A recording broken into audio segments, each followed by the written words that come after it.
An investigative journalist tonight revealing an alliance in a new Twitter batch of Twitter files. They showed the social media company worked very closely with the Pentagon to manipulate public opinion in foreign countries, particularly to spin our wars in a positive light.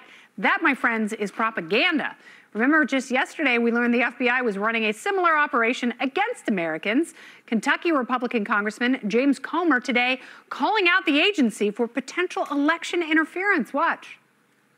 The FBI had the Hunter Biden laptop all along. They knew that there was proof on there that showed the Biden family had been influence peddling with our adversaries for over a decade. Yet they went to these social media platforms. They lied to the social media companies and forced them to censor speech. Well, that's not good.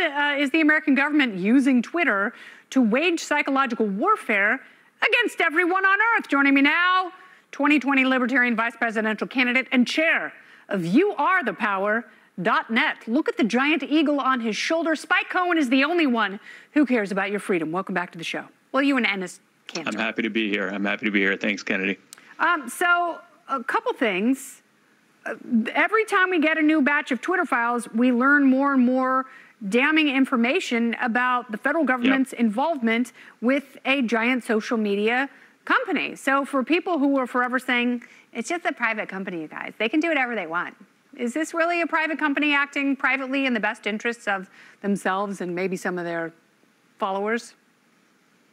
No, they are acting as for-profit, taxpayer subsidized, or at least partially subsidized, government agencies. And that's what libertarians have been saying all along. They didn't suddenly decide, big tech didn't suddenly decide that you needed to be heavily suppressed and censored after these same companies were the ones responsible for creating or helping to create an internet that was a bastion of free expression and dissenting opinion and all of that. They didn't just suddenly decide, oh, hey, we're going to start censoring anyone. It was obvious to anyone paying attention that this kind of stuff was happening. So that's why I'm glad that we got the release yesterday that the FBI was working directly, even paying millions of dollars directly to Twitter and no doubt to other companies to directly censor and suppress information. And now we know that the Pentagon was doing the same thing. I'm glad it's coming out. I want to see more of it.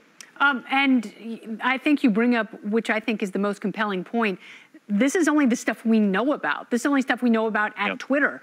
Think about all the other social media companies out there, and you have a lot of people, particularly Republicans right now, who are up in arms about TikTok surveilling American users. But, you know, look at what the federal government has been doing for as long as we've known, based on Edward Snowden's revelations, and now what we have learned from the Twitter files, what big government was doing with big tech. And today we learned that the Pentagon was using Twitter as a propaganda arm.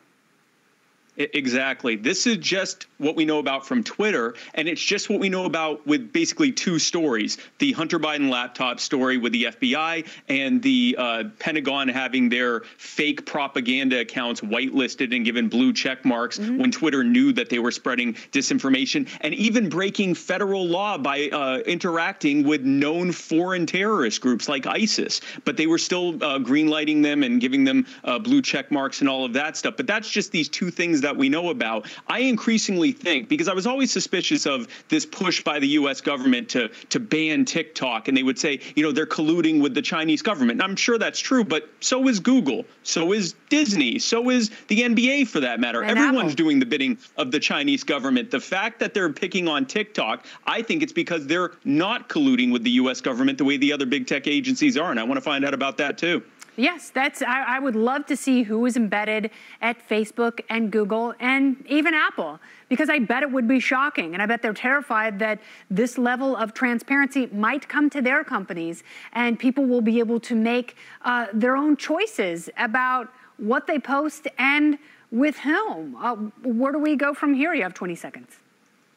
Well, I'll say, first of all, I want to see more Twitter files, but I want to see whistleblowers doing the same thing in their big tech companies that we're seeing with Twitter. I want to see Facebook files, Microsoft files, Apple files, Google files. I want to see Pfizer files. I want to see BlackRock files, Federal Reserve files. If they're going to act as fascist corporations, as an arm of the government, and they're being subsidized by the taxpayer, we deserve to see all of it. The time to expose all of this nonsense was long ago. That's right. It is a call to arms for whistleblowers. You heard Spike Cohen.